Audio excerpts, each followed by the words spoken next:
This conference will now be recorded. Hi everyone, welcome to our day one microservices architecture training, Oracle Golden Gate microservices architecture training. My name is Ashish and I'll be delivering this lecture to you. So before commencing the session, just a quick update regarding my YouTube channel, which is youtube.com/Ashish Agarwal _GG. It's the channel dedicated to Oracle Golden Gate only, and you may find a lot of useful videos over there, like webinars which I do and some sessions as well, which may be helpful if you are starting your Oracle Golden Gate learning. So do like and subscribe the channel, and whatever new things, or if whenever I'm coming live, you can find me available and you can directly interact with me. Okay, so let us start our session. So today is our day one Oracle Golden Gate 19C microservices architecture training session. So in this lecture, we are going to talk about overview and introduction to Oracle Golden Gate microservices architecture, difference between Oracle Golden Gate microservices and classic architecture, what are different type of architecture and extracts and replicates. Then we'll be discussing about download and installation of Oracle Golden Gate microservices, configuration of Oracle Golden Gate microservices, how it differs from classic architecture, then how to set up replication in Golden Gate microservices architecture. That means that how to set up extract, how to send the data over TCP/IP network, how the data is received on the target server, and how to replicate it on the target database. So basically process data flow, I call it. Then configuration of parameter files in Golden Gate microservices architecture.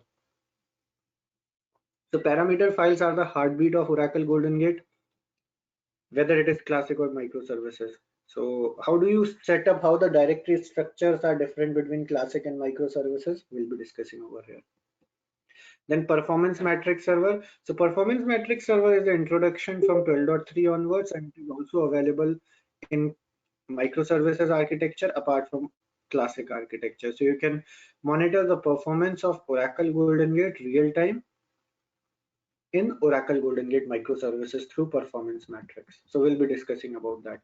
Then different components of MSA includes service manager, administration server, distribution server, receiver server. So we'll be discussing all about that during our training course.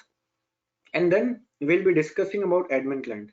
So microservices architecture, as we move forward, you will be seeing it's a REST API with architecture, which uh, allows you to set up, manage, configure, troubleshoot Golden Gate over GUI as well. So it's not only GUI, it's also the microservices architecture is also available at command prompt as well. So what is admin client? What is how it differs from GGSCI of classic. So we'll be discussing about that as well. And then we'll be discussing about deinstallation. So before deinstallation, there are several other topics which I have included from this training onwards. So not from my previous training batch itself, I introduced. So those are the new topics. Like first topic which we'll be discussing is how to reset your service manager password. So you will be seeing that service manager is a login page. So how to reset service manager password just in case if you have forgotten it. Second is what happens when your source is MSA, target is classic. So how can you send the data, or your source is classic, target is microservices. How can you send the data? So we'll be discussing about that. And another thing which I'll be discussing is about how to upgrade your classic. So upgrading classic to microservices is a separate is completely a new installation. So I'll be touching touch base upon that part as well. So there are a lot of things which we'll be discussing during the training session, and you'll be learning a lot. So this is the agenda of the course, and duration of total course is around 9 to 11 hours. Okay, so let us start our session. So prior to I start with Oracle database architecture, I want to discuss about this. So different types of Golden Gate architecture. So there are two types of Golden Gate architectures which are available. One is Oracle Golden Gate classic architecture, and second is Oracle Golden Gate microservices architecture. So why I'm going through it is many people ask about this, what is microservices, what is classic. So classic architecture as many of you may already be knowing about it, classic architecture is command prompt based architecture, GGSCI. Like whenever we set up Oracle Golden Gate, so what happened? Let me go back to the history. Oracle Golden Gate was a product which was developed in 1995. In 2009, Oracle overtook it, and since then it is known as Oracle Golden Gate. Now, what used to happen from 2009 to 2017, there was only one way to set up Golden Gate, and until then, it was known as Oracle Golden Gate. So from 2009 to 2017, you had only one way to set up, manage, configure, troubleshoot Golden Gate on your own, and that was through GGSCI, the command prompt based one. Okay, so until 2017, we used to call it only Oracle Golden Gate. So this is the GGSCI. When you do info all, you see all the processes. So whatever configuration is done through command prompt, that is known as classic. So that was known as, until 2017, that was known as classic. That was known as Oracle Golden Gate. Now what happened in 2017? Oracle introduced the new architecture for Oracle Golden Gate, and that is known as microservices architecture. So what they did, they renamed the existing architecture of Golden Gate to classic architecture. So basically this GGSCI, the setting up of Golden Gate at command prompt, is now known as classic architecture. So setting up of Oracle Golden Gate at command prompt from 2017 onwards, it's now known as classic architecture, which was earlier Oracle Golden Gate. So still, if you try to download the Golden Gate binaries, you will still find that binaries come with Oracle Golden Gate only. They don't mention specifically as classic architecture. So that is the classic architecture which has been running since the Oracle Golden Gate has been set up. So classic architecture is the one where you set up, manage, troubleshoot Golden Gate through GGSCI or command prompt. Now, in 2017, Oracle introduced the new architecture of Golden Gate that is known as microservices architecture. So microservices architecture is a REST API based architecture which allows you to set up, manage, troubleshoot, configure Golden Gate through GUI. Now another advantage I'll tell you, GUI is one of the feature of microservices architecture, but that is not the only one thing. Apart from that, it also allows you, basically microservices architecture has been launched to integrate with cloud applications. So things are moving to cloud. So for better integration, that's why Oracle has launched it. So another thing is, now you may ask, what is the percentage share in the market currently available for classic and microservices architecture? So the thing related to it is still 90 to 90, as of figures released in January, still 90 to 95% of organizations may be using classic architecture, and microservices architecture may still be used by 5 to 10% of organizations as of figures around 3 to 4 months back released by Oracle. However, Oracle has the plan, they will be upgrading. So what they are doing is they are upgrading whatever recent upgradations or recent installations coming on. They are thoroughly pushing microservices architecture. Now another thing is, classic architecture is available for Oracle as well as non-Oracle databases. However, this microservices architecture, as of today when we talk about, it is only available for Oracle databases. So it is not available for heterogeneous database. So if you have heterogeneous database, if you have to use, say for example, Oracle Golden Gate for SQL Server or MySQL or Postgres or any other database apart from Oracle, you will as of now, you only have option to do it through command prompt. Microservices architecture is only available for Oracle database as of today. Okay. Now there is another product in Oracle Golden Gate family, which is Oracle Golden Gate Veridata. It is used to find data discrepancies between two objects and can repair them as well. So Veridata, so you might have heard about Oracle Golden Gate Veridata as well. If not, so what Golden Gate does is it replicates the data from source database to target database, right? Now, say for example, you have 100,000 rows on source and 90,000 rows on target. So there is a discrepancy of those 10,000 records. Now, if you want to verify those discrepancies over the means in real time. How can you find? You can find them either write the SQL script or either take means for SQL script definitely you will need the downtime. Another option is you can always use Veridata, which is separate product, which is Oracle management product, and you can use Veridata for that. So Veridata is the product which allows you to find the data discrepancy between two objects and also can repair your objects as well. So these are the two types of architecture: Oracle Golden Gate Classic architecture and microservices architecture. So in this training, we are going to talk about microservices architecture.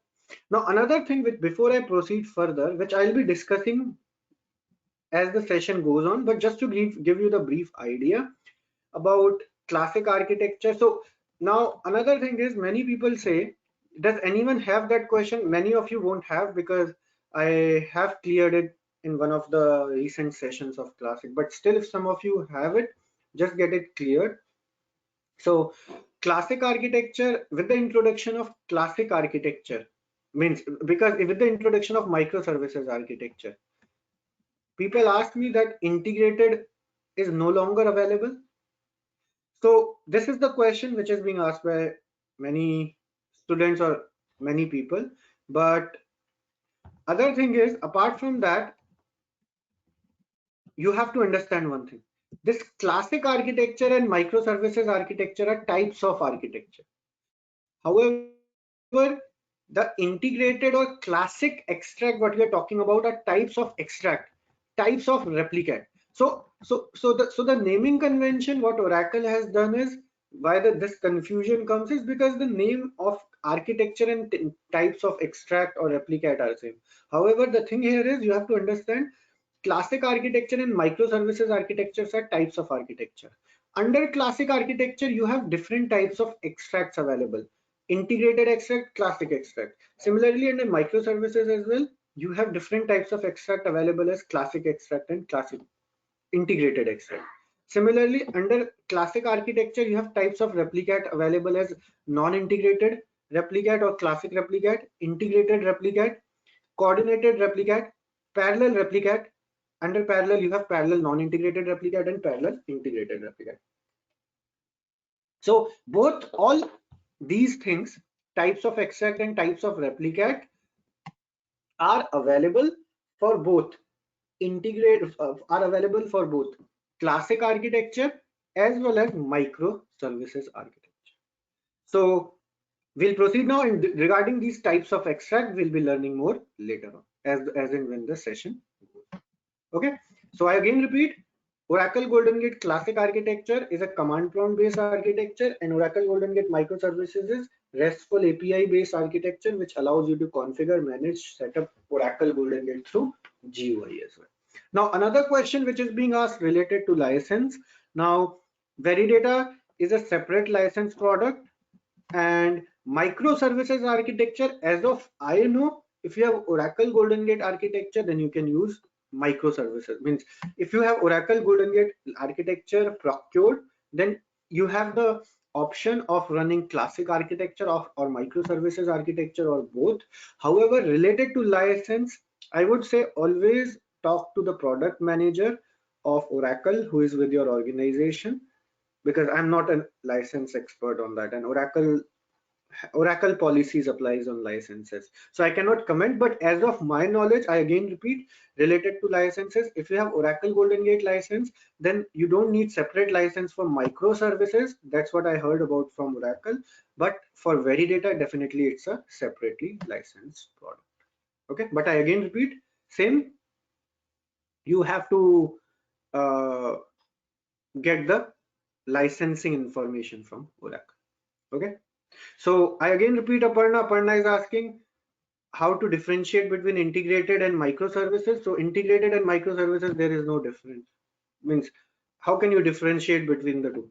So integrate is type of extract, however microservices is type of architecture. Okay. So now let us proceed with the session. So now before we proceed, I want to cover Oracle database architecture. So basically Oracle Golden Gate, whatever architecture it is, Oracle Golden Gate is a product which is a change data capture tool. So Oracle Golden Gate is a change data capture tool which captures the changes which are happening in source database, writes them to the local trail and apply it to target database. So basically Oracle Golden Gate is a change data capture tool. Whatever changes are happening into the database, it captures those changes. Now changes are stored where? When we talk about any other database apart from Oracle, we call those as transaction logs. In case of Oracle, we call them as redo logs or backup of redo logs, which are known as archive logs. So just to touch base Oracle database architecture here. So Oracle database architecture is divided into two parts: instance and Oracle database files. Instance and Oracle database files. So database, so again, instance is divided into two parts: SGA and background processes. So SGA contains your library cache, data dictionary cache, database buffer cache, Java pool, redo log buffer, large pool, and other components. Your background processes include pmon, smon, database writer, log writer, checkpoint, and others. So each process has its own functionality. Each process, each background process, whatever you see, has its own task assigned, what it does, and it corresponds to your database well-being.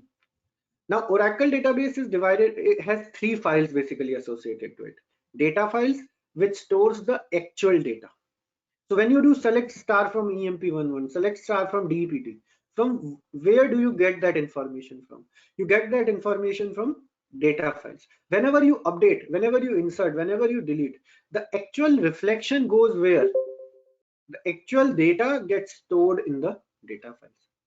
Control files are the metadata information, data about data. So control files are the critical files in your database which stores the metadata information.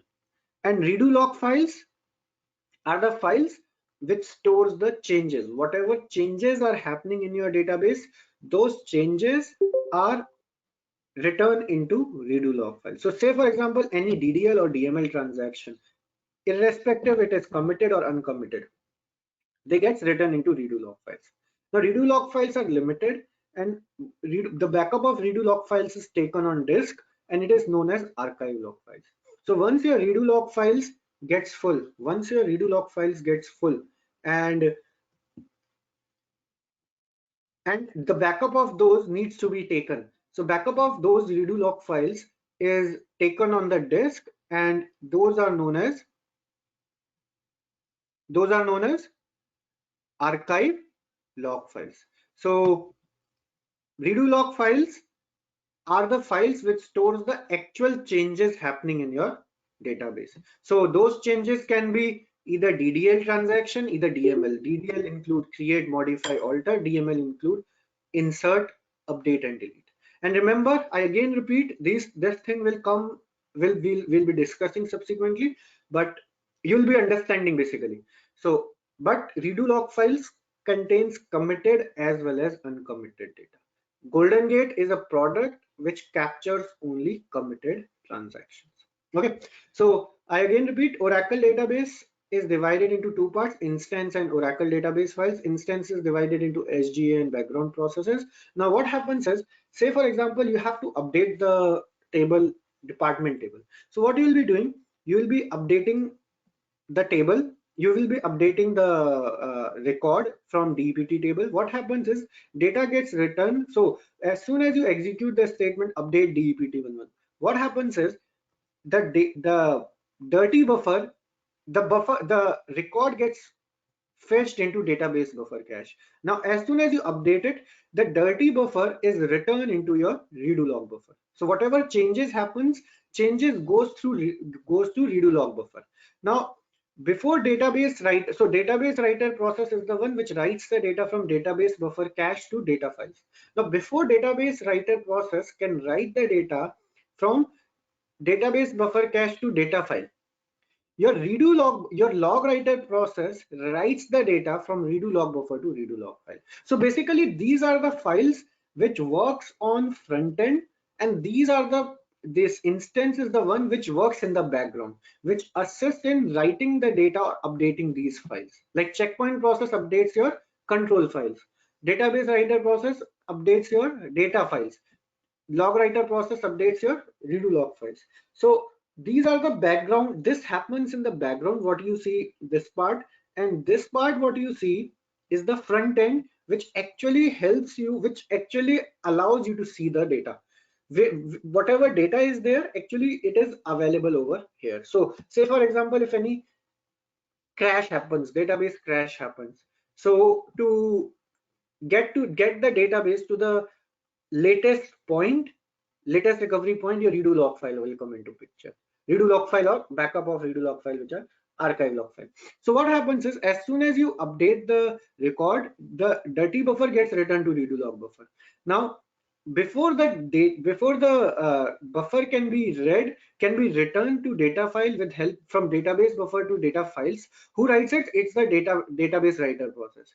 Prior to that, redo log buffer writes the data from redo log buffer, sorry, log writer process writes the data from redo log buffer to redo log files.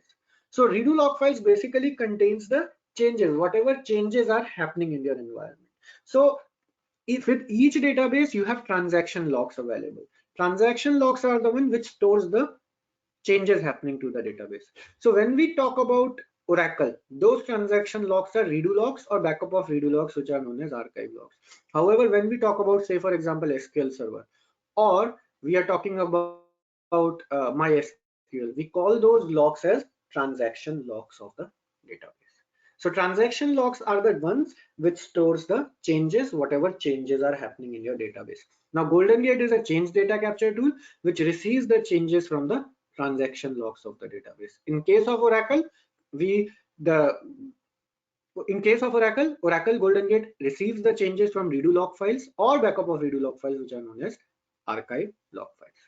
And if it is SQL Server or MySQL, it will fetch the changes from your from the respective database transaction logs. Okay, so for you to understand, basically you will be, for Golden Gate, the file which you have to worry about, of the file which is responsible for capturing the changes, is redo log file. So always keep in mind one thing: not only Golden Gate, any change data capture tool, if you want to implement in your environment, there are a lot of competitors of Golden Gate, right? So any change data capture tool, if you want to implement in your environment, first thing you have to ensure that the changes are getting logged into transaction logs. If it is Oracle, you have to ensure that the changes are getting logged into redo log files first. Because if the changes are getting logged into redo log files, once the backup is taken, then they will be available into archive log files. I'll tell you, around 5-6 years ago, I have faced that issue. Like, some of the issue includes, I'll be discussing a lot of troubleshooting going forward. So just for your information, because I'm discussing about this Oracle database architecture, in what cases data may not be written into redo logs? Your table is in no logging mode. Particular table is in no logging mode. A database means, the primary reason is your table is in no logging mode. Database is also not in force logging mode. So if database is in force logging mode, it will allow all the tables to be in no logging mode. But consider a scenario, your database is not in force logging mode and your tables are in no logging mode. What will happen in that scenario? If you are doing bulk insert, update, delete, those will not be recorded into redo logs, and as a result, the change data capture tool like Golden Gate, if you have deployed in your environment, the changes won't be recorded in redo log files, and hence the source for Golden Gate or any change data capture tool will not have any information about changes which have happened into the database, and as a result, they cannot be captured at all. Okay, so the primary requirement for Golden Gate or any other tool is the changes should be logged into redo log. So whatever changes happens into the database, they will be logging into those, but in some scenarios they may not, if manually or if intentionally, as a DBA or as an application team, we turn off some database features. So always ensure, so the source of your Golden Gate processes is always redo logs or backup of redo logs, which are archive logs. Okay, So changes should be written over there. And remember, I again repeat one thing. Why I'm repeating this thing is that is very important and people get confused. So redo log files contains your committed as well as uncommitted transactions, and it contains your DDL as well as DML transactions as well. Okay. So now we'll quickly go through classic architecture and then we'll move to microservices architecture. So Oracle Golden Gate classic architecture looks like this. So you have the processes present in your classic architecture like, so you have source database, target database. Each database has its own logs available. So what happens whenever you make any changes, those changes gets recorded into transaction logs. Now, once the changes are available into transaction logs of database, what happens is you configure Golden Gate capture process, which is also known as extract process. So you configure Golden Gate capture process. So during the training, whenever I'm referring capture or extract, both means the same thing. Similarly, during the training, if I'm referring something as delivery or replicate, that also means the same thing related to process. So now what happens, the changes are logged into the transaction logs of the database. As soon as changes are logged into transaction logs, Golden Gate capture process, which you have configured, it reads the changes, it receives the changes from the source logs in sequential manner and captures the committed transactions. I again repeat, capture process is a Golden Gate process which receives the changes from the transaction logs in a sequential manner and captures the committed transactions. Once it captures those committed transactions, it writes them on the local machine under local trail file. It writes them onto the local machine under local trail file. Local trail files are the files which resides on your operating system and consume your operating system disk. So these trail files become source for subsequent downstream process called as data pump process. So now there is another Golden Gate data pump process in classic architecture which receives the changes from local trail, which reads the changes from local trail, I should say, sends it over TCP/IP network and writes it to remote trail on target. Now what happens here is pump process basically established. So in classic architecture, you also have manager process. So what happens is pump process here establishes the connectivity with target manager on target, and as soon as the connectivity is established, the target manager starts the collector process in background. Target manager starts the collector process in background and pump. So whatever data is being sent over TCP/IP network by data pump process, collector process collects it and writes it to local trail. Once the data becomes available into local trail, Golden Gate delivery or replicate process reads the data from remote trail and apply it to target database. So trail file on local system are known as local trail, and trail files on remote system are known as remote trail. So I again repeat, with respect to classic architecture, you have capture process receiving the changes in sequential manner and captures only committed transaction, writes to local trail. Pump process sends the data over TCP/IP network, where collector process, background collector process, collects it and writes it to remote trail, and then delivery or replicate process applied to target database. So if you see in classic architecture, things are running as a process. Everything is a process over here. Apart from that, you have manager process as well in classic architecture. Bidirectional, it's same. So now you have in bidirectional, what happens is the things. So bidirectional, I always say one thing. It's nothing but two-way unidirectional with some consideration. So again, in bidirectional, what happens is your target database also has some your transaction logs. Now what happens? Golden Gate capture process captures the data, write it to local trail on system B. Then data pump process reads the data from local trail, sends it over TCP/IP network and writes it to remote trail on system A, and then replicate process applies to system A database. So basically in bidirectional, both the source and both the databases are working as source and target. So basically in classic architecture, this is classic architecture wherein you have capture process, pump process and delivery process working in tandem. Along with that, there is a collector process which runs in the background, and things are running as a processes over here. Now let us discuss about microservices architecture. So microservices architecture is new RESTful API based architecture. It is a new RESTful API based architecture which allows you to manage, setup, troubleshoot Golden Gate through GUI as well. So what happened until 12.2, Golden Gate 12.2 onwards, there was only one architecture available, and that was known as classic architecture. Now from 12.3 onwards, Golden Gate 12.3 onwards, Oracle introduced the concept of microservices architecture. Now what happens, what is microservices? First of all, you must be hearing this term a lot of blogs are available in current environment related to microservices. A lot of technologies are moving to microservices architecture.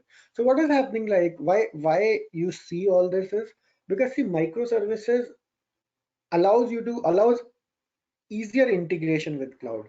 Now things are moving to cloud.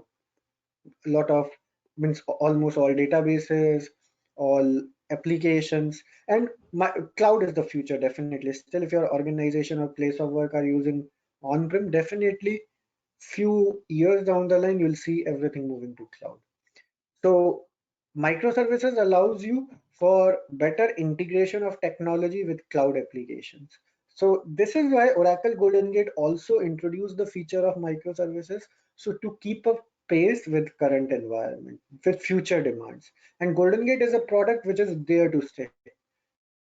It's not going anywhere. It is not going to go obsolete. It is being widely used currently due to cloud migrations going on and due to its capability of business intelligence and other reasons as well. So microservices architecture allows you for better integration with cloud. Apart from that, it has features like GUI. So I always say one thing, GUI is one of the feature of Oracle Golden Gate microservices, but it has a lot other features, it has a lot other benefits, and there is a reason why it has been launched. So Oracle Golden Gate microservices architecture is a new REST API based microservices architecture which enable us to configure, monitor, manage Oracle Golden Gate services using web-based user interface. Now the basic difference between microservices and classic architecture is, here in microservices now you will see the services running. Things will run as a service. You will see as we go on.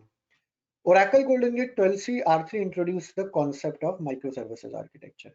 So in August 2017, Oracle released two architecture. Basically, the existing architecture was renamed as classic architecture, and this is the new microservices architecture.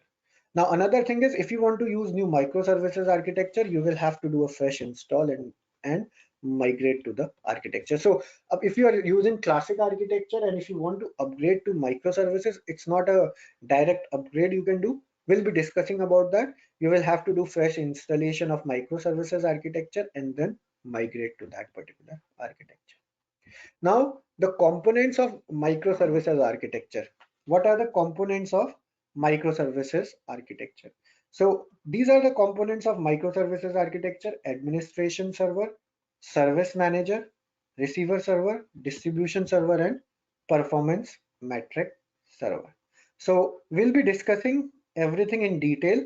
So administration server, so all these, whatever you see over here, everything runs as a service. So service manager is basically a watchdog for all the services.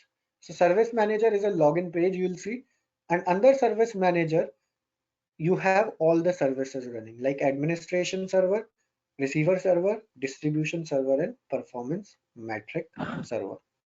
So we'll be discussing about these in detail. So let us first of all see about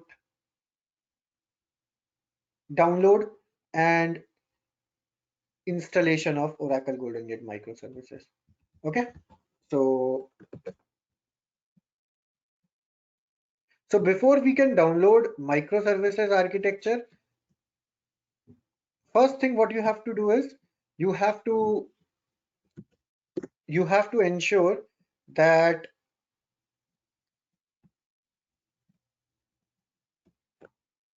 so before we can download microservices, before we proceed to download any product in Golden Gate or any technology, always make it a habit of checking the certification metrics. Always make it a habit of checking the certification metrics. So in Oracle Golden Gate microservices, you have to, means irrespective it is microservices or classic, the certification metrics remain same. So prior to that, what you have to do is you have to note down few things like source database information, target database information, then source database information, which includes type, database type, version, and platform. Same information you have to note down for target database. See, Oracle Golden Gate is a product which allows you to set up Golden Gate replication between heterogeneous database as well. So your source can be Oracle, target can be my SQL Server. Source can be source can be your MySQL, target can be Postgres. Source can be DB2, target can be SQL Server. So each database binaries, each platform binaries are different. Another thing is it Golden Gate allows you to set up Golden Gate on heterogeneous platforms as well. So your source can be running on Windows, target can be running on Linux. Source can be running on HPX, target can be running on Sun Solaris. So Golden Gate allows you multiple stuff. So during the training, we'll also be discussing about Golden Gate hub and spoke architecture, how you can use Golden Gate hub and spoke architecture feature. The 19C cross Indian format support as well. We'll be discussing and you'll be learning that a lot. So you have to note down source database, type version platform, target database type version platform. So in our case, what we are going to do is we have a VM setup. Two VMs are set up, Gate 1 and Gate 2, which you have already received with the training. And another thing is you can use the same virtual boxes for classic as well as microservices. So you don't need any separate uh, virtual boxes to be created or separate memories allocated if you want to install microservices on the same machine. So I again repeat, you can use the same machines for learning microservices and classic. Okay, and in fact Veridata as well, if you're learning Veridata as well from me. So I'm going to use the same machine. Okay, so I already have classic running, but I'm not going to use that. This will be separate.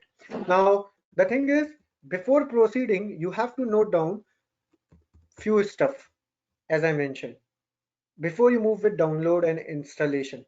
Before you move with download, so you have to note down, first thing you have to note down is source database type. So source database type in our case is Oracle 12.2. So if I have to exit, I'll do SQL plus / SSDBA. I need to check. So I have Oracle database 12.2. So I know the source DB type is Oracle. Version is 12C. Platform is uname -a. Platform is Enterprise Linux 6. So the platform is Linux and version is 6. Similarly, target is also same. So my target database type is Oracle. Version is 12C and platform is again Linux 6. So now once I have this information, second thing what you have to do is you have to check your certification metrics. So before you proceed with download of Oracle Golden Gate, always ensure that you always check your certification metrics. Always ensure you check your certification metrics. Certification metrics is really very important.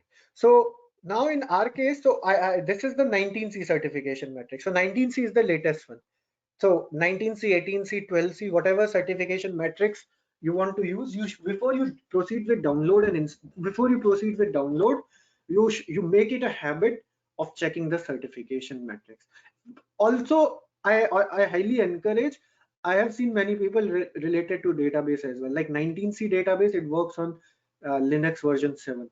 So always ensure before you proceed with download of database as well, if you want to download any new in any environment, make it a habit of checking the certification matrix, irrespective it is Golden Gate, irrespective it is database you're working. And I always say one thing, and you might have heard it: develop your good practices when you are learning, when you are in learning phase. Develop good habits, like always make it a habit of checking certification metrics. Always type the commands, don't copy paste the commands from the activity guides for the training or whenever you are learning. Always make it a habit of typing the commands. The reason being, if you have good habits, you will always follow them in your production environment or at your workplace, and that will always help you in remembering things for a longer time. So develop your good habits when you are learning. So even though you know that the certification metrics, you know that 19C supports your Linux 6 or it supports your database what you have, but I always say make it a habit of opening the certification metrics and see whether it supports or not. So I'm opening the latest version 19C certification metrics. Okay, it is available on Oracle website if you want to download, and I have also uploaded it over Drive. So now I have to check so based on these stuff, whatever I see, I have to check whether it is supported for my platform, database, and Oracle type or not. So I'll be narrowing down this search based on OS version first of all. So OS version which I have is Oracle Linux, Red Hat Enterprise Linux 6, right? So first narrow down I'll do at Red Hat Enterprise Linux 6. I'll click on OK. Then second narrow down I can do it as at database name, because my database is Oracle. So I check with Oracle. So if you see this 19C supports Amazon Aurora MySQL, Amazon RDS for MySQL, IBM DB2 for ZOS, LUW, MariaDB, Microsoft SQL Server, MySQL database server. So it supports all these databases. So I'm narrowing down my search for Oracle database. So if I see this 19C, it supports database version 11.204, 12.1, 12.2, 18C. So I'm good. So 19.1 Golden Gate on OS version Linux 6, it supports database version 12.2, which I have. So I'm okay with this. So that means that on my virtual box, which I have in my environment for GGate 1 as well as GGate 2. So my source is named as GGate 1 and target machine is named as GGate 2. So on both GGate 1 and GGate 2, I can use this Oracle Golden Gate 19C version without any issue. So before you proceed with download, always make it a habit of noting down your source and target information and then check the certification metrics. Now consider a scenario. So in my case, we have source and target information same.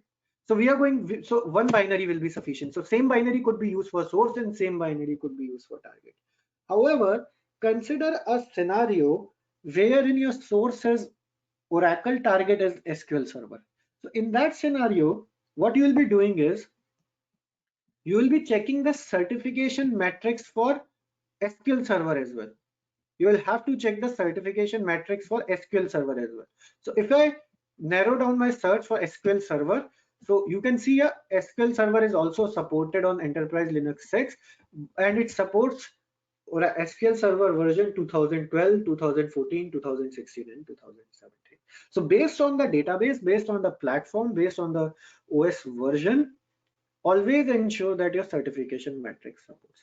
Now, just in case, now another thing is, now say for example, if my OS version was 7, if my OS version would have been, sorry, not OS version. Say for example, my database version would have been less than 11.204.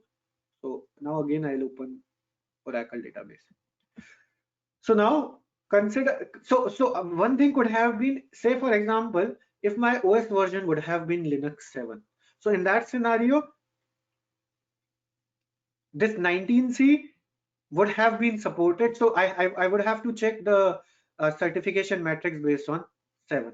19C supports the 7 as well, no issues with that. Now consider a scenario, your database version was less than 11.204. So this 19C supports 11.204 database onwards. But consider a scenario where your database version was 11.203. That means that you cannot use Golden Gate 19C in that scenario.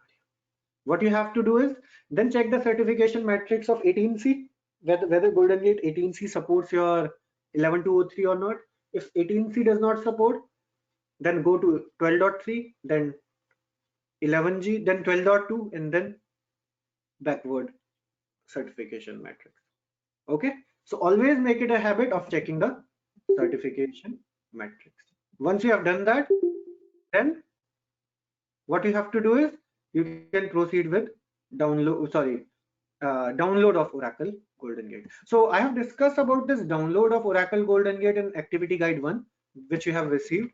So this activity guide 1, step-by-step download steps are available, and in activity guide 2 there are step-by-step installation. So now we'll proceed with how to download Oracle Golden Gate microservices. Okay, so what I'll do, I'll go with download Oracle Golden Gate microservices.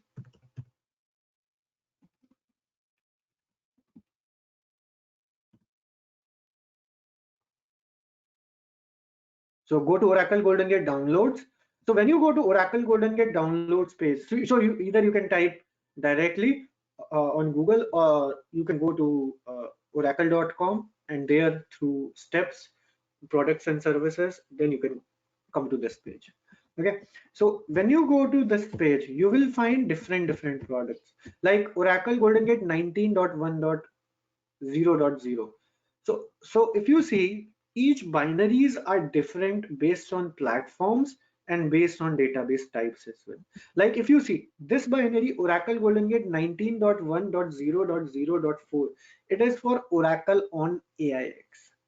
So this binary can work only for Oracle database on AIX platform. So if you have any other platform, any other database apart from Oracle and apart from AIX platform, this binary cannot work. So if you see here one thing, you see two binaries. One is Oracle Golden Gate 19.1.0.4 for Oracle on AIX, and then second is Oracle Golden Gate 19.1.0.4 microservices for Oracle on AIX. So the one which does not say microservices, it means that it is classic binaries, and the one which says microservices, that means that it is microservices binaries. Okay, so now in our case, what we have to do is we have to search the binaries for Oracle for Linux platform. Okay, for Linux platform. So I know 19C works, so I can go ahead and search for it. So if you see for HP UX, different binaries are there. For Oracle on IBM Linux on System Z, it is different. Similarly, microservices is different. Now for ours VirtualBox, we have this binary. Oracle Golden Gate for Oracle on Linux. Can I download? Should I download this binary now? Will this work? What would you say? Should I go ahead and download this binary? Anyone? No, it will not work. Microservices. Why? Exactly. So this is for, again I repeat, the one which says Oracle Golden Gate without microservices, that means that it is classic binary. Now the purpose of our today's session is to go with microservices binaries. So what I'll be doing is I'll be downloading this microservices binary. So what you have to do is you have to click on this binary for download. Once you click on it, so similarly based on whatever requirement, so if you see, you will find that for Oracle on Solaris you have, similarly Oracle on, so for Windows you have different binaries, 64-bit. So always make it a habit of checking the certification metrics. Similarly for SQL Server you have different binaries. Similarly, for MySQL on Windows, you have different binaries, and MySQL on Linux, you have different binaries. For Teradata, you have different binaries.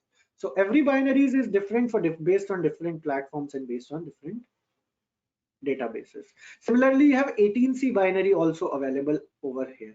Now, just in case, say for example, you want to download 11G binaries or 12C binaries. So for older binaries which are not available over here on OTN, you can download those binaries from edelivery.oracle.com. So under edelivery.oracle.com, edelivery.oracle.com, you can find other older binaries which are not available on OTN. And if you need any other binary which is not available even on OTN, in that scenario, even on OTN or even on edelivery, in that scenario you will have to request Oracle support for that if you need it. Okay, so older binaries which are not available on this OTN, you need to search in edelivery. Now another thing is, say for example you have 12C and 19C both supported. One question which I have been asked regularly is, say for example 12C and 19C binaries both supports right now the version platform database we have, which one I should choose? So this is Oracle's recommendation as well. Always go ahead with the latest supported binary. So if 19C and 12C are both are supported, and if you have to choose between one, always choose the latest one, which is 19C. Okay. So now what you have to do is, once we have found out our binaries, what I'll do is I'll go ahead and download the binaries. So for downloading the binaries, it's pretty straightforward. What you have to do is you have to click on the binary and then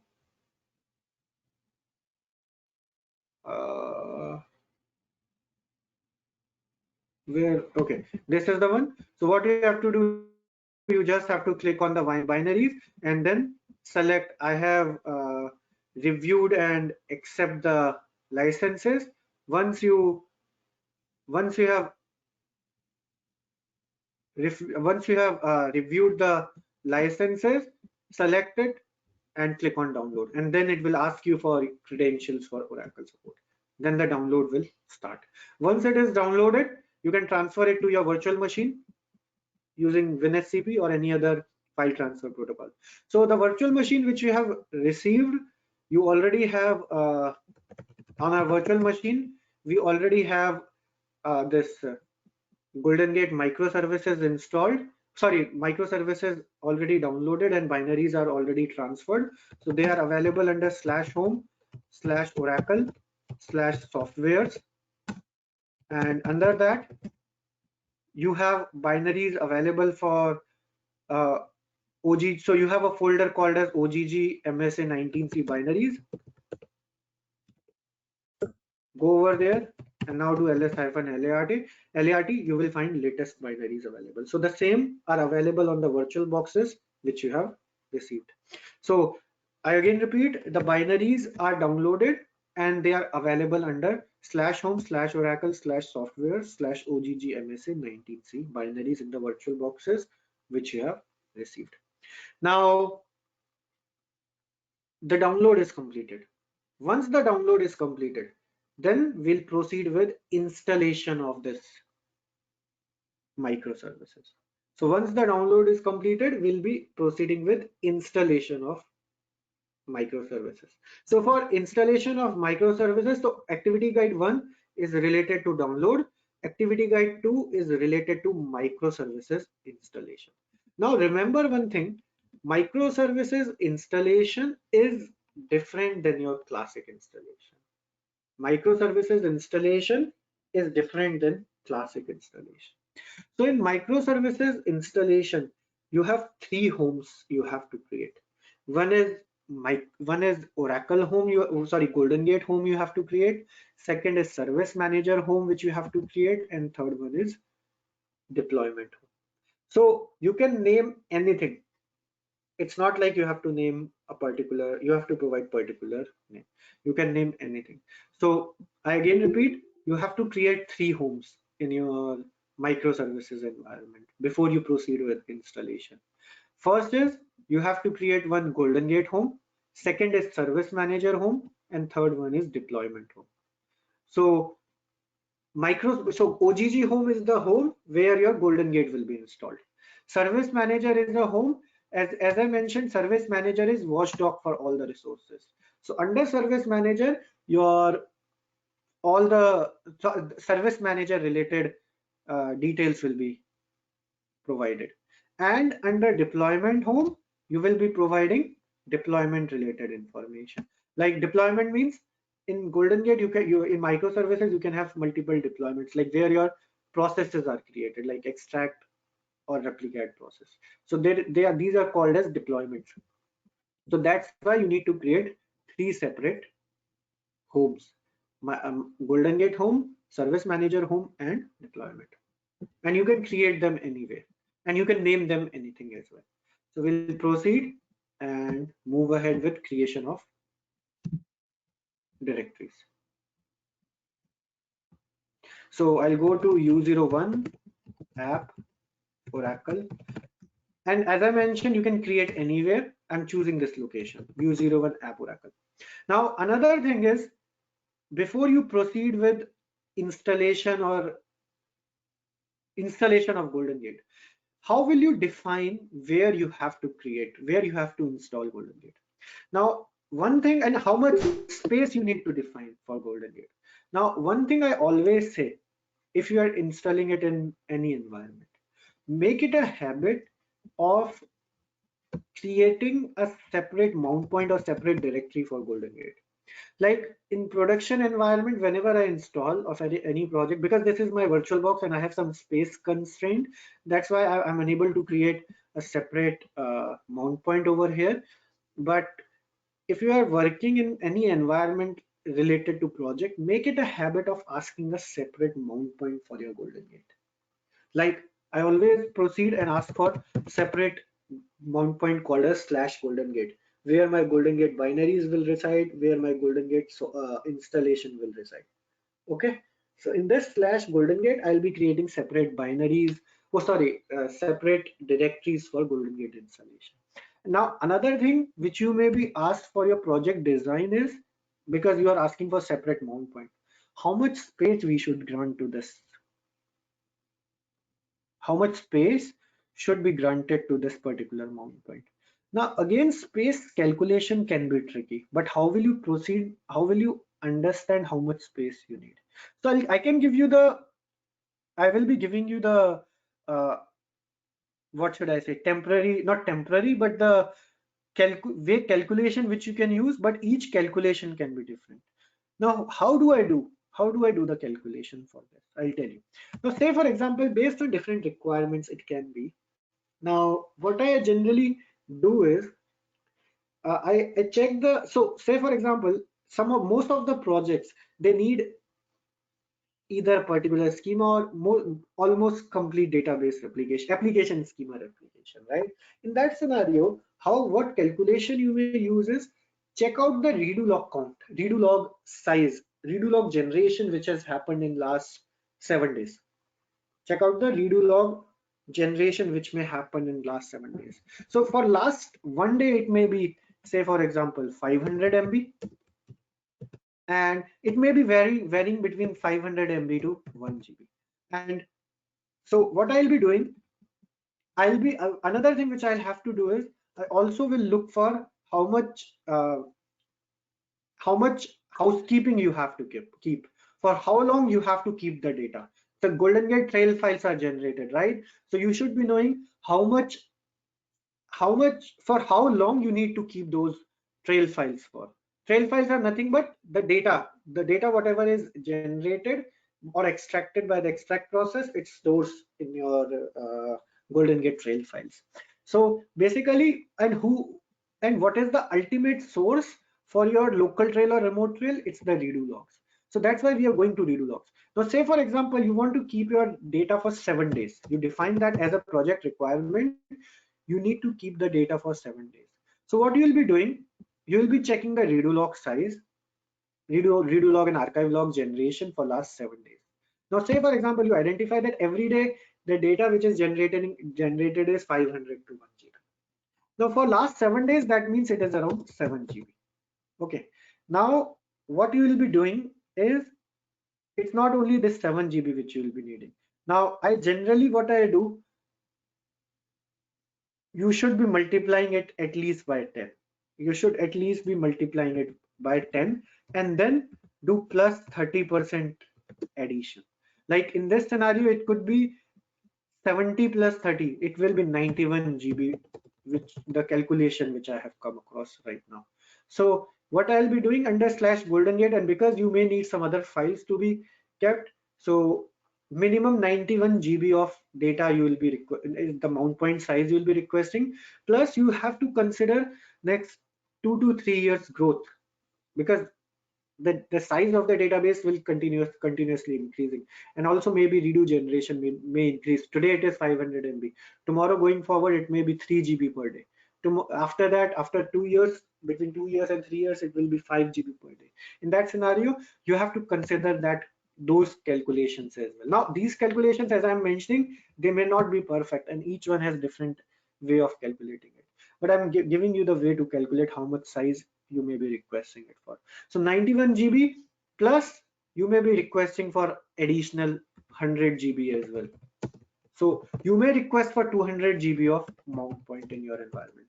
Now another thing I'll tell you, what I have seen, not everyone, not every organization, but some of the organization have budget constraint. So if you ask for 500 GB of mount point, they'll give you 200 GB of mount point. If you ask for 200 GB, then you'll get 100 GB of mount point. So if you are working in those type of environments, and if you are working in environments where you think that a lot of questions may be asked related to resources, so in that scenario you should be ready. So you should be ready with more than 200 GB, and you should be ready with the answers for those as well. Like you should be ready for the redo generation, what has happened, and why you are adding, why you are keeping future predictions in mind, and you should be justifying that as well if needed. Generally they don't ask for justification, but they may ask, if you're asking for 500 GB, then 200 GB should be sufficient based on your on the reasoning you provide. Then in those scenarios you cannot do anything. But yes, if I'm asking for 500 GB, internally I know that 200 GB may be sufficient as well, and if I'm provided with 200 GB, at least I'm good for next 2 to 5 years. So for that scenario, I will be happy. It's a win-win situation for me as well as the organization as well, because I wanted 200 GB basically, and I requested for 500 GB, and they were happy also providing me with 200 GB of space. So that's how you can do the calculation. It's not, again I repeat, it's not maybe the actual way of calculating, and each person, each architect, each design specialist has its own way of calculating. So before you proceed with calculation, few things which you have to keep in mind is how much, for how long you want to keep the trail file for, and another information what you need is how much redo generation is happening. Okay, based on that you can calculate your mount point size. Okay, so now once you have decided where you have to download where you have to install Oracle GoldenGate, so what you will be doing is, so in our case we have kept the binaries under /home/oracle/software/ogg_msa_19c binaries. Same location, same binaries. The latest binaries are available on the virtual boxes which you have received as well with the training. So now once you have identified the binaries are downloaded and transferred to the system, then next is you have to identify where you will install. So as I mentioned, the location where I have decided is this location. I'll go to U01 app Oracle. So in this location, I'll be installing microservices. So what I'll do, I'll create a directory called as gg_msa, and under gg_msa, I'll create 3 directories as mentioned over here. I'll create 3 directories mentioned over here. So because I'm using now 19c, again I mentioned you can give any name. It's not like you have to give you have to use same naming convention. Why I ended it with MA is that means it is microservices architecture home, SM means it is service manager home, and deploy means it is deployment home.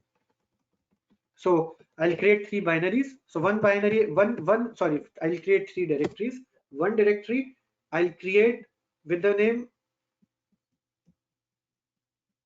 OGG underscore MA.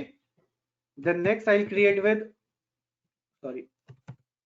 OGG underscore SM, and third directory which I'll be creating is OGG underscore deploy. These three directories should be created before you can proceed with Golden Gate microservices installation. Okay, so now I have created these three directories under U01 app Oracle GG underscore MSA. Now what I'll do, I'll go ahead and proceed with installation of microservices Golden Gate binaries. How do I proceed? First thing is this is zip file. So I repeat one thing, under /home/oracle/softwares you will find all three binaries, microservices classic as well as Veridata binaries you can also find. So now for microservices we'll be going into this OGG MSA 19C binaries. Now remember, if you have any space constraint, if you're finding any space constraint, you can transfer these binaries to your local machine and then save the space. So before you proceed again with installation of any either classic or microservices, do make it a habit of checking this space. You should have sufficient space left. So microservices binaries will not take more than 1 GB. So I have 11 GB available, so I can utilize this space. So how to proceed? Unzip this. Unzip 191004. The first step is unzip space 191004 and whatever name it is. So I'm going to unzip it now. So unzipping will take 1 or 2 minutes. As soon as unzip is done, that means that you can proceed with, after that you can proceed with installation. So prior to installing Oracle Golden Gate, we have to ensure that your three directories what we have created should be available.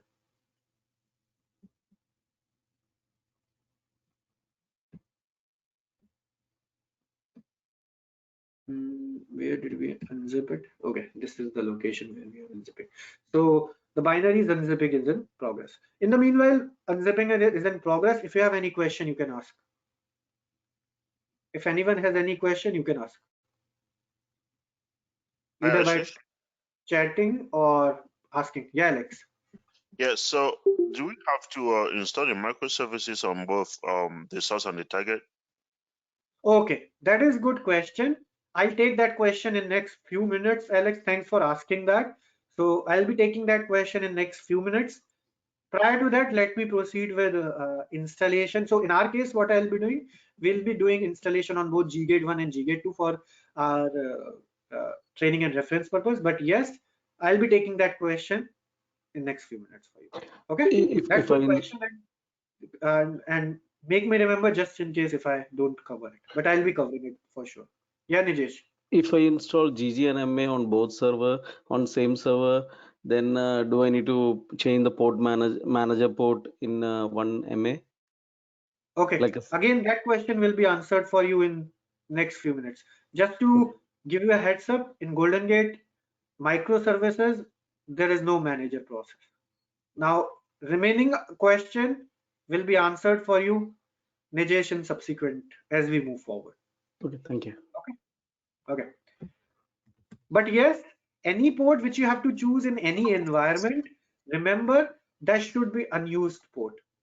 So that port should not be used by. So if in classic your manager process is using some port, ensure any other port, any other service which needs support it should be running on a different port. It should not be using the same port. Okay. And Kishan, yes, I answered that question few minutes back as well. Yes, we can have both classic and microservices on same server as well. It is possible. Okay. So now the unzipping of binaries have been done successfully. So this unzip has been done to this particular directory. Unzipping of this binary has been done to FBO GGS Linux. So I'll go to FBO GGS Linux ship home. Now here you will find disk fun. Now I'll do run installer. Okay. Always ensure your because this is GUI based installation. When you are doing GUI based installation, ensure that you have display set. Otherwise, you might not find the GUI pop-up. Another thing is it also allows you silent installation. I'll tell you how to do silent installation as well. There is you can use the response file which is generated, and that response file could be used in any environment for silent installation as well. So the answer to the question so in some environment there is restriction that you cannot use GUI installation. In that scenario, you can do silent installation as well. Silent installation is always available. Okay, so now what I'm doing, I'm installing microservices architecture. So microservices architecture installer is in place right now. Installer is running.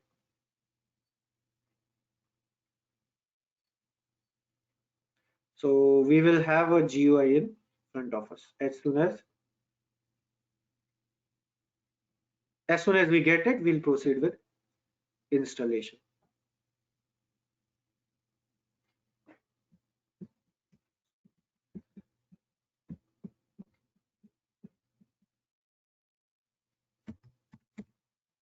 I'm still waiting for the GUI pop-up.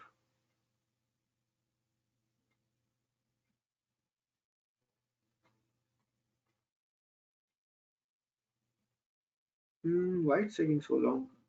So all our checks before before it install, before you get the run installer, we got it. So it took more than I anticipated, but we got it. So before you check, before you can run the installer, what happens is it checks your temp space, it checks your swap space, and it also checks your display. Now this is the question which I have faced few times, and this I want to make it clear as well. Now I want to cover this part in detail. Okay, now when the installer invokes, you see, okay, so as per the certification matrix, okay, Golden Gate 19C supports 11G database, 12C database, 18C database, as well as 19C database also it supports. Though it supports on Red Hat Enterprise Linux 7, but if you see, this 19C supports 11G, 12C, 12.2, 18C and 19C database. All the databases are supported. However, when you install the binaries, did you see anywhere that we just saw the binaries related to Golden Gate version and database, but not database version? We didn't see that, right? So what happens is this binary is supported for all 11G, 12C, 18C and 19C database. Now when you go to installation, now same binary, now this separate binaries. So what happens, Golden Gate actually, how does it know? So say for example, I'll give you one example. If I install this binary, if I download and install this binary, Oracle Golden Gate 19.1.0.4 microservices for Oracle on AIX, and if I try to install it on my Linux platform, is it going to work? My question is, if I download this binary and try to install it on my Linux platform, will it work? Anyone would like to answer this?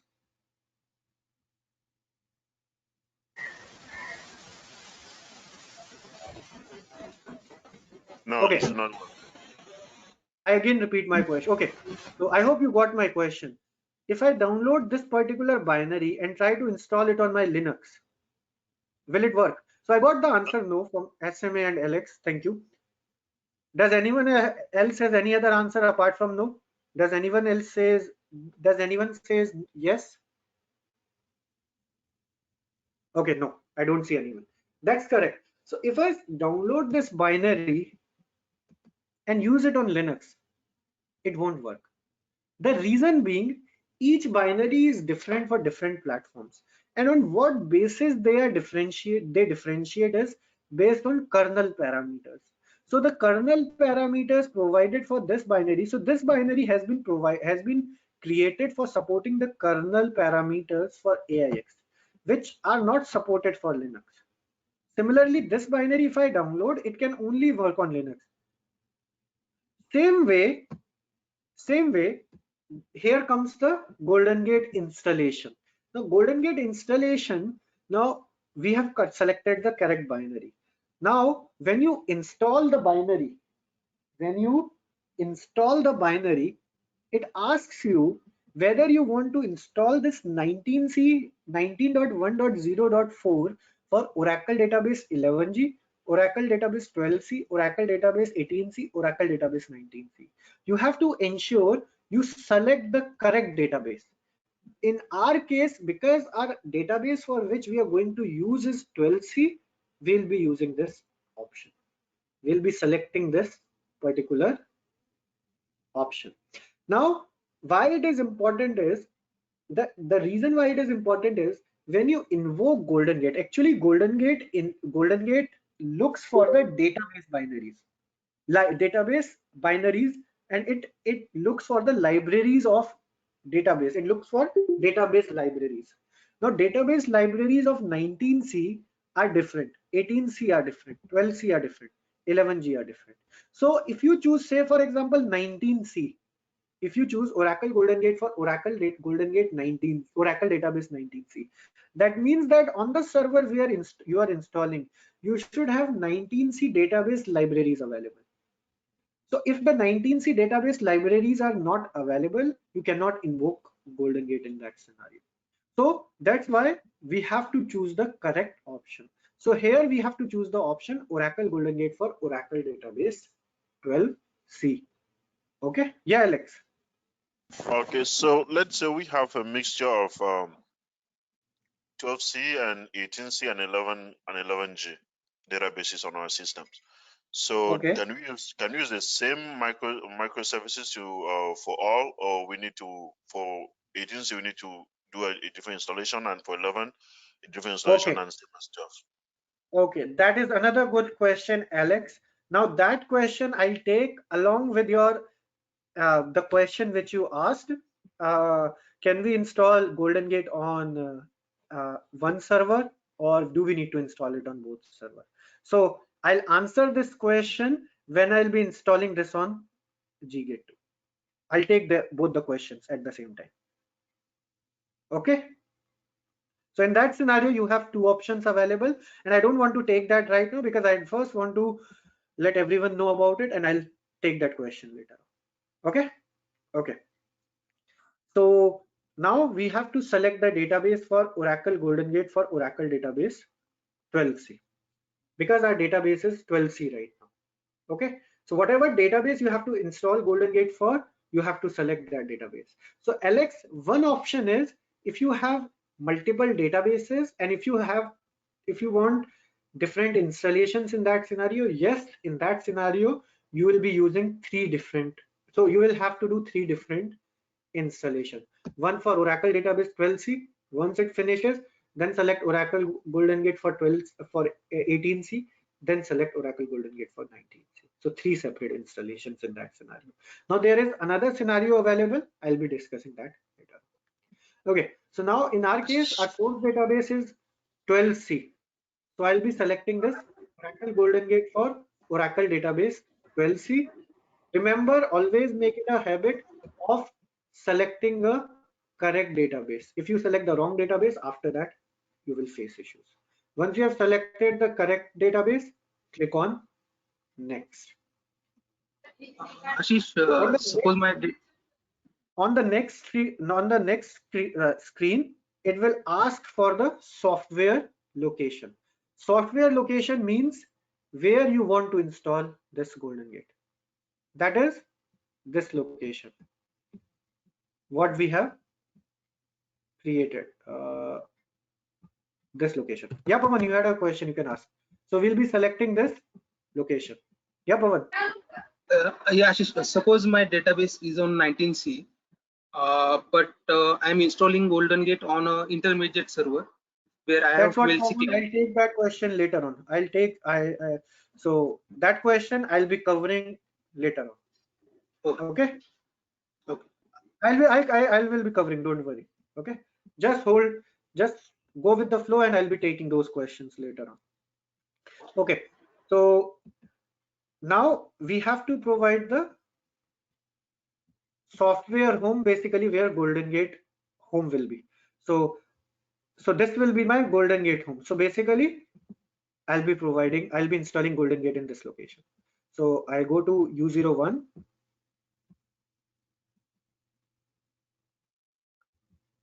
app, Oracle, GGMSA, and microservices. So I'll be taking this particular location.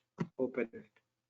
So Golden Gate will be installed in this location, Golden Gate home. Click on next. As I mentioned, this directory should be created prior to you install. Click on next.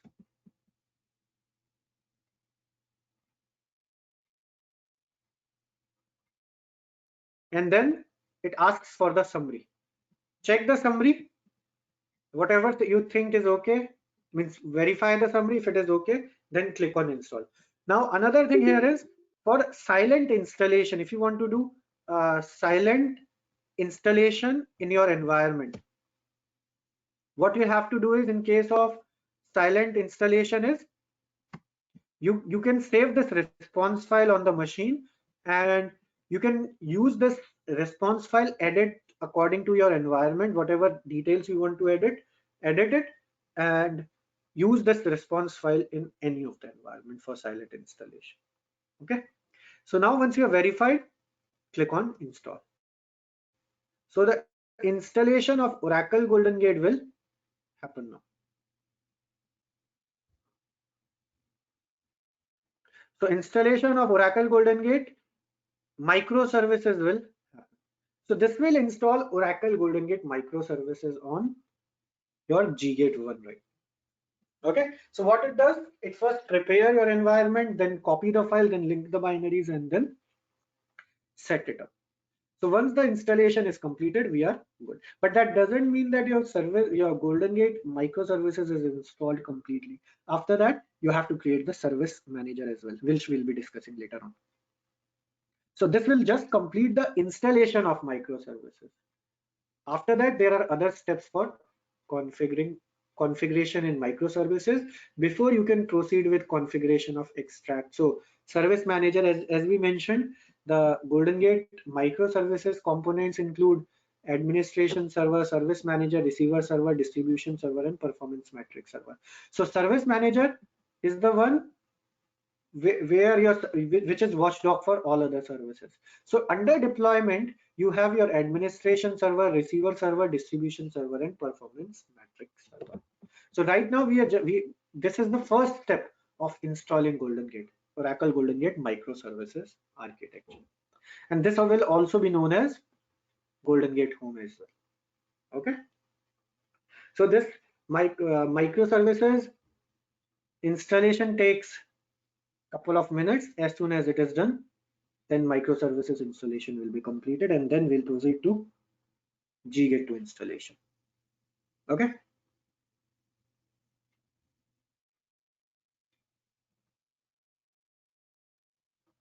So if you see right now under GG_MSA, while we are waiting for microservices installation, go to OGG_MA. You will find that these directories are getting created. So basically installation is happening. So the capture process created under My MA architecture, is it always in the integrated mode?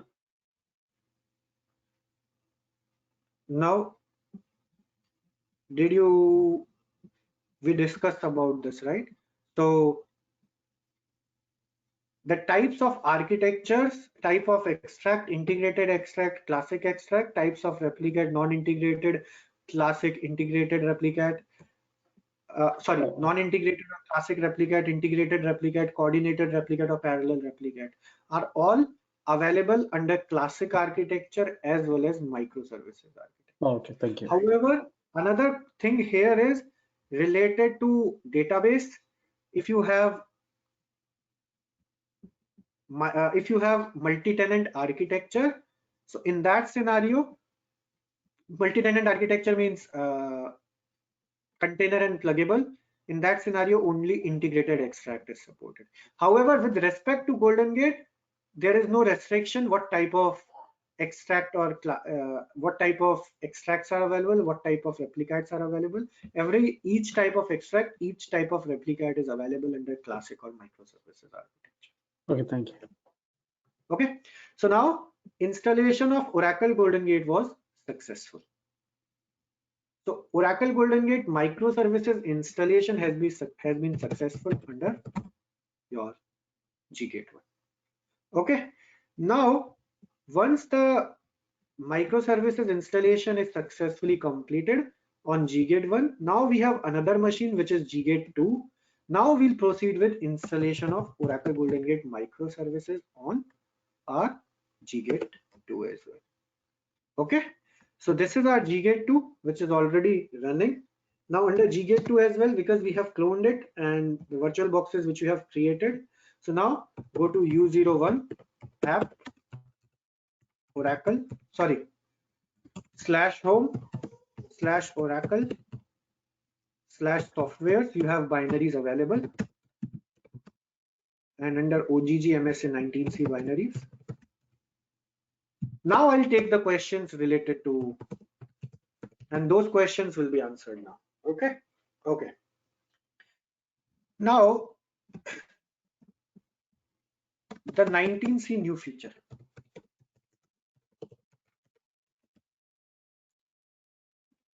Or prior to that, let me discuss about Golden Gate feature.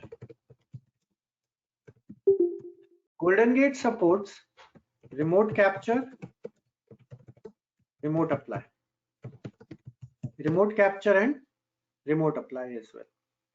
Remote capture means your database can reside on another server. Golden Gate can reside on different server, basically intermediate server, and you can capture the data. Similarly, Golden Gate also supports your remote apply as well. Remote apply means your target database can be on different server. Golden Gate reside on some other server, and Golden Gate can apply the data to the target database. Okay, so this is the Golden Gate feature. Now what happened from 19C onwards? Golden Gate introduced the new feature which is remote capture cross-endian format. Cross-endian format support.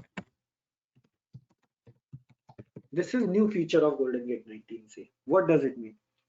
So prior to 19C, what used to happen was remote capture or remote apply was supported.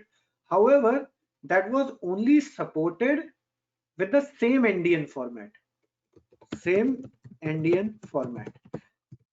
That means that your GG server and DB server needed to be on same endian format. Same endian format means, so each platform has its own endian format. Either it is small endian or big endian. Either it is small endian or big endian. So small endian include your Windows, Linux. These are small endian, and other as well. There is the view called as transportable table, so something like that. You can check the what all platforms has what type of endian formats. So small endian, I'm just giving you some of the examples. Solaris, big endian is Solaris, HPUX. These are the big endian. So basically what used to happen until 18C was your GG server and database server needed to be on same endian format. That means that if your Golden Gate is on, if your database is on Linux, then your Golden Gate for capture needed to be on same endian format.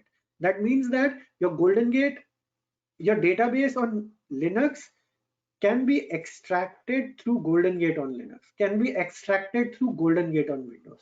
However, if your database is on Linux and Golden Gate is on Solaris or vice versa, it cannot be supported. The reason being because of endian format difference. So if your database is on Linux, which Linux is small endian, and if your Golden Gate is Solaris, which is big endian, then Golden Gate cannot capture the data at all. That means that before you decide of remote capture as well, you have to ensure that your endian format used to match. So Alex has pinged the correct view. Thanks for that. So the view from which you can check is select star from transportable underscore platform. Select star from $, transportable underscore platform. From there you can check endian format for each platforms. So now, oh yeah, it was transportable platform, not transportable table space. Sorry guys, I misspelled it as transportable table space. It is transportable platform. Okay, thanks Alex for correcting that out. Okay, so now I'll again go through what I was discussing. So until 18C, you needed to have same endian format between Golden Gate server as well as database server. From 19C onwards, Golden Gate improved its support, and now you have remote capture cross endian format support as well. What do we mean by that is your database can be on small endian, Golden Gate can be on big endian. Data can be extracted. Your database can be on big endian, Golden Gate can be on small endian. Golden Gate can capture the data. Golden Gate can be on small endian, database can be on small endian, or Golden Gate can be on big endian, database can be on big endian. Golden Gate can extract the data. So the purpose of saying this is from 19C onwards, there is no restriction on platform. There is no restriction on database platform. There is no restriction on Golden Gate platform. Database platform on any platform can be extracted by Golden Gate on any platform, provided it is supported as per certification. Okay, so now you can install. So the answer to the question is Golden Gate can be installed on any intermediate server as well, or Golden Gate can be installed on your one server like Gate 1 and data can be applied to Gate 2. So say for example, you have database server as Gate 1 and Gate 2. What you can do, you have following options available. What are the options available? You installed Golden Gate, you install Golden Gate on Gate 1 for capture and Gate 2 for apply. That is one option. Second option is you install Golden Gate on you install Golden Gate on Gate 1, which will capture the data. Sorry. You install Golden Gate on Gate 1, which will capture the data from Gate 1 database and apply to, so I should say, which will capture the data locally. I should be using the terms. So above I should say install, okay, so I should correct the terminology. Install GG on Gate 1 for local capture and on Gate 2 for local apply. Okay, that is first option. Second option is install Golden Gate on Gate 1 which will capture the data locally from GGate1 DB and apply to GGate2 DB remotely. That means that there is only one golden gate on GGate1 which will capture the data locally from GGate1 DB and apply to GGate2 remotely. Third option is install golden gate on GGate2, which will capture the data remotely from GGate1 and apply to GGate2 DB locally, right? And fourth option is install golden gate on intermediate server, say for example GGate3 or any other server, which will capture the data remotely from GGate1 DB and apply the data remotely on GGate2 database. So these are the possible options. Third possible option is, apart from that, what are the other? There is another possible option. You install golden gate on intermediate server for GGate1 for remote capture, but for apply you can use GGate2. So that means that, so in these scenario, in first scenario you will have two golden gate installations, right? You will have two golden gate installations, correct? In this scenario, how many golden gate installation you will have? So in first scenario you will have two golden gate installation, one on GGate1 and another one on GGate2. In second scenario, how many golden gate installations you will have? One. Exactly. There will be only one installation. Does everyone agree? Or anyone else needs clarification on this? I can give. Okay. Alex, I hope that is clear. Similarly, you will have how many installation on this? Alex? So one. Alex, do you agree? Yes. Okay, so one installation over here as well. And in this scenario, it will be one installation. So basically what is happening right now is you are installing golden gate on, means you are utilizing one golden gate installation for capturing the data from source as well as target. Now what is another possibility is, you install golden gate on intermediate server for source, however for target you use local capture. Similarly, you install golden gate locally on GGate1 but use intermediate server for remote apply. That is another possibility. Okay, let me include that as well. That is another possibility. Another possibility is install GG on intermediate. Let me copy it from over file. Install GG on intermediate server, example GGate3, which will capture the data remotely from GGate1, but install GG on GGate2 as well for local apply, right? And sixth possible option is install GG on intermediates, install GG on GGate1, which will capture the data locally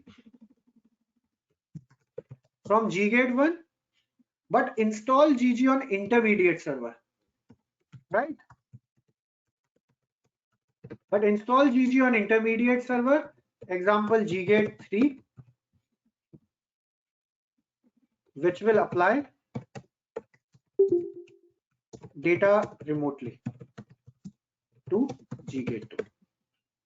Does that make sense? Is it clear what all possible installations are available in Oracle Golden Gate? So in this scenario, how many installations you will have in fifth scenario? Install GG on intermediate server, which will capture the remotely from 2. GGate. But install how many installations? 2 required. Exactly. And for next as well, it will be 2. Same 2. Exactly. So these are the possible options. I cannot think of any other possible option. Does anyone else think apart from these 6 possible options? No, I do not think of any other option. So Excuse me, Ashish. Yeah, tell me.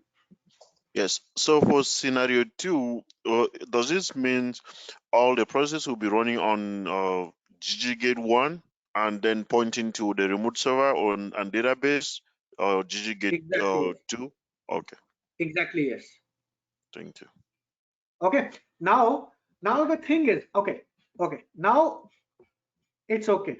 We understood this point related to installation. So we have covered this point already.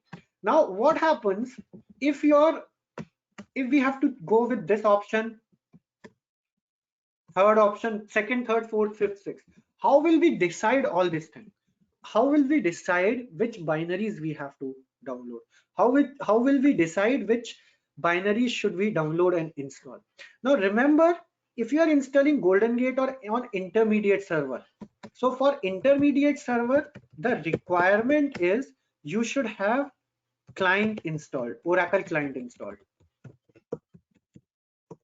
Because microservices we are discussing, so it works only for Oracle. That means that for Oracle, so for if you are installing Golden Gate microservices on intermediate server, first requirement is you need to have Oracle client on that server. Then you will note down what all things you will note down is client version and platform of client, platform of intermediate server. So based on the platform, so basically, as I mentioned during installation, Golden Gate, when you log into Golden Gate, it uses database libraries. So in the intermediate server, if you are installing Golden Gate, it will use client libraries. So basically, when you are installing Golden Gate on intermediate server, you will be installing Oracle Golden Gate related to intermediate server. So basically, when you install Golden Gate on intermediate, when you install Golden Gate on intermediate server, in that scenario, you have to ensure that your Oracle client version is Oracle client is installed, and you are installing Oracle Golden Gate as per client version and platform of intermediate server. Okay, so when you start Golden Gate, so basically when you start Golden Gate, it will look for the client server binaries. Now another thing is, say for example your source is on, so say for example your database is on 19C, however you are using Oracle client 12C.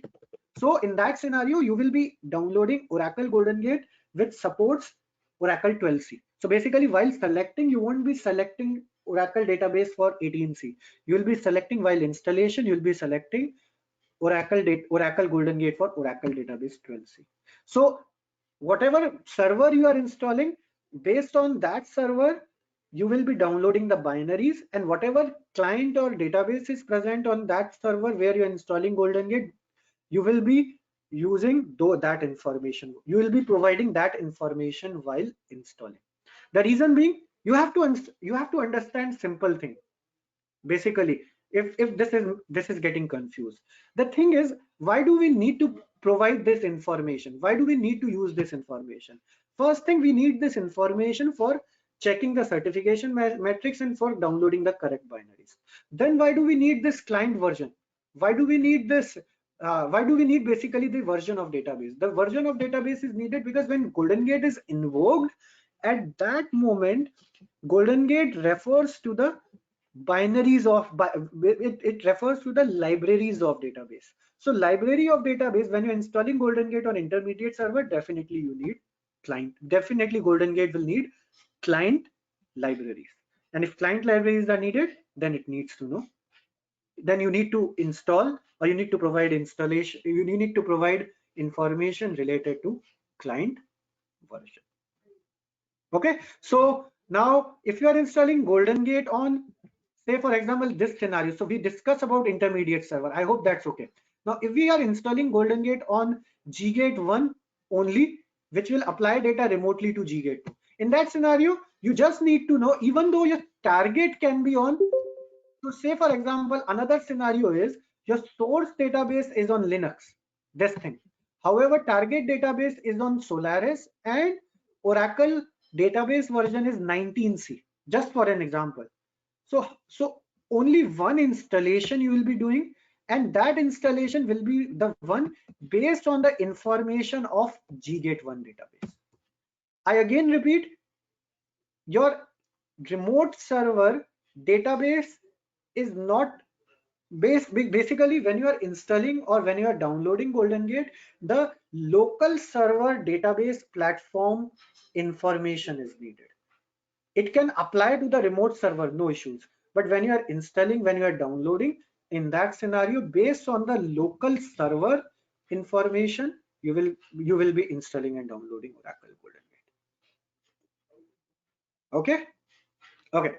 So now I will proceed with installation on G-Gate 2. So I'll cover some of the questions over here.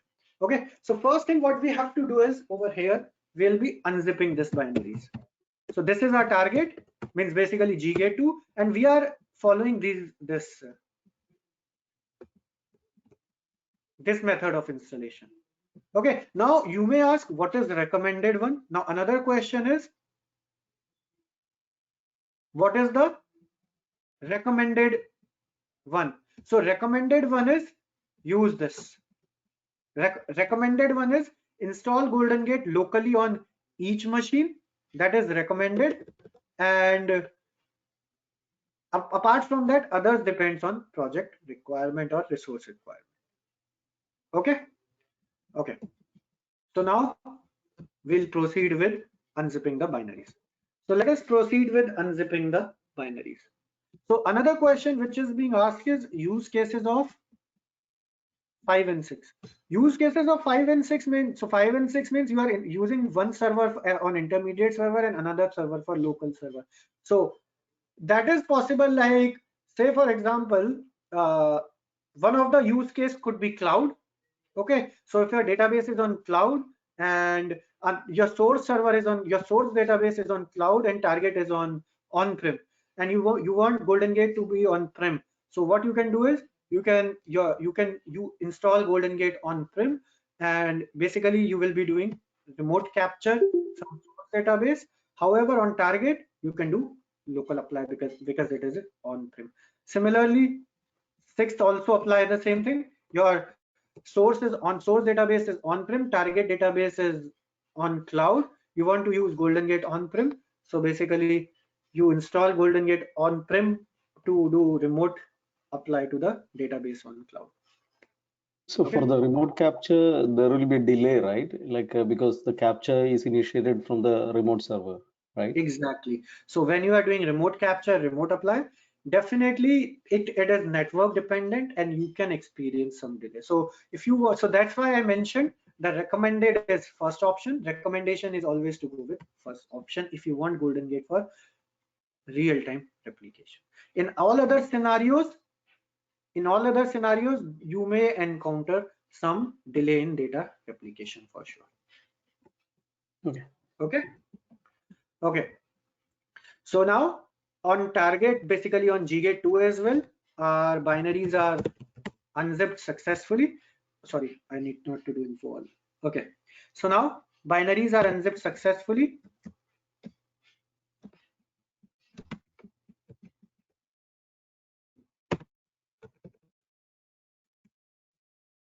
Okay. Once the binaries are unzipped successfully, I'll go to FBO GGS Linux ship home. I'll go to disk 1 and then I'll do run installer. Same steps what we follow on G-Gate 1. Same steps I'm following over here. So if you we will need see, to create those directories. sorry. we need to create those directories too on GG2, right? Exactly. Good point. So again, here as well, I'll go to U01 app Oracle, follow the same. So here as well, as I mentioned, same installation things again follows what I discussed for Ggate 1. Okay, here I'm installing in U01 app Oracle again. Now here I will create the directory as mkdir gg_msa_target. Okay, now I'll create 3 directories. One is mkdir ogg_ma. I should do ogg_target_ma. That will be helpful. You can keep the same name, but just for my reference, just to show you during the training that the directories are different. That's why I'm doing it. However, you can keep the same directory structure as well. ogg_target_sm. So this will be my Golden Gate home. This will be my service manager home, and third will be ogg_target_deploy. Okay, so I'll go to ogg_target_ma and we'll use this location. Let me copy it. So during installation, we'll be installing Golden Gate in this particular location. So right now we are waiting for that GUI to be popped up. I'm not sure today it's taking longer time. Generally it pops up quickly. I'm not sure why it's taking long time, to be very frank. So maybe because I haven't shut down my VM for almost 2-3 weeks, so that may be the case. So it is asking for restart. So that may be the case. I'm just assuming that the temp space may be filling a lot. So I'll be clearing all that post session today. So once the GUI pops up, we'll be following the same steps of installing Oracle Golden Gate microservices on target. So here we have the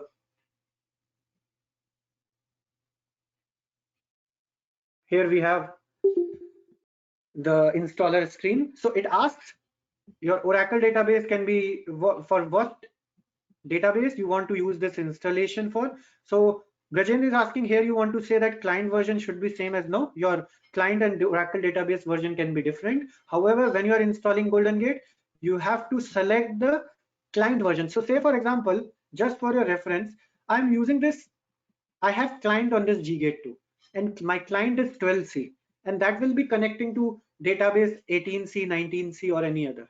So in that scenario, I will be using this 12C. Now, Alex, one question which you asked was, what if on the same machine, if I have 11G, 12C, 18C, 19C database? So in that scenario, again, you have two possible options.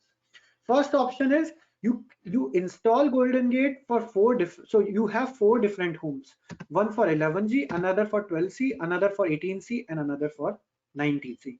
That means that you do local capture. Okay, another option is you install one Golden Gate, okay, and provide TNS entries of 11G, 18C, 19C along with 12C in that, and use the same Golden Gate home for capturing the data from 11G or 18C or 19C database. So there are two possible options again. Ashish, but I don't think so. Is that supported? But is that supported? Means if we install the Golden Gate home for 12C, can it down support 11G databases as well for capture and apply? So Deepak, here you have to understand what I meant here. Same thing. So basically for 11G, you will be installing this 12C as a client. For this 18C, you will be installing it as you will be using it as a client. You will be using this 12C as 19C. So you may say, so 12C client supports 11G. Am I correct? Yes. So if that is supported, then yeah, so basically you can use this 12C as a client for 11G, 12C as a client for 18C, and 12C as a client for 19C in that scenario. No, Ashish, we cannot use that. Currently in our project, we were getting errors like library related errors when we install 12C and we try to access for the 18C database. We were getting errors. No, it is supported. There must be some other reason, but I know forward compatibility is there, so 12C supports 18C and 19C if I'm not wrong, because I have used it. But 12C is supported for 11G. I'm not sure if I have used it, but I think it should be supported. So maybe you have to install the highest version, right? I mean, the It latest and depends. greatest. So maybe whatever the reason, but yeah, 12C client supports your 18C or 19C. That's what I know because I have used Okay. it for 18C, so it supports. So Alex, so if you have multiple databases on the same machine, you have two possible options. You create 4 separate homes to capture locally. Okay. Second option is you create one home and provide the TNS entry for 11G, 18C, 19C along with 12C, and use this 12C as a client which will connect to which can connect to 11G, 18C, 19C and other databases. Okay.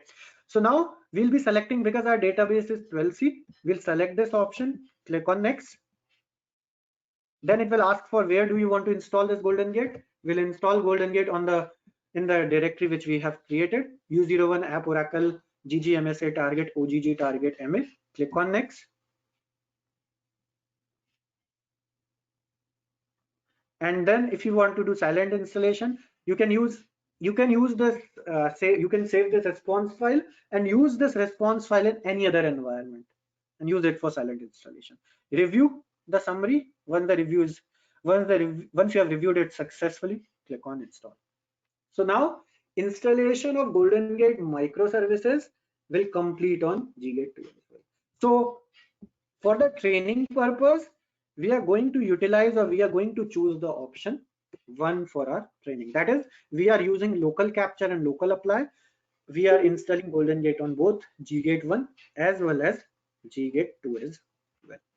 Okay, so once the microservices binaries are installed on both Ggate 1 and Ggate 2, then you can go ahead and proceed with the next steps. So in the next session, we'll be discussing about creation of service manager. So as I mentioned, service manager is the watchdog which holds all other services, or which has all other services like administration server, receiver server, distribution server, and performance metric server. So we'll be creating the service manager, and also we'll be deploying our first deployment under service manager in the next session. How to do that? We'll see all that in the next session. So in the meanwhile, the Ggate 2 installation will complete. As soon as it is complete, we are done with today's session. Now, as a practice for this session, what you have to do is you have to set up your lab. You have to set up your Ggate 1 and Ggate 2. So Ggate 1 you have to download, which has already been shared, and clone it to Ggate 2 if not done. And then next step is you have to follow activity guide 1 and activity guide 2 for download and installation of Oracle Golden Gate on both Ggate 1 and Ggate 2.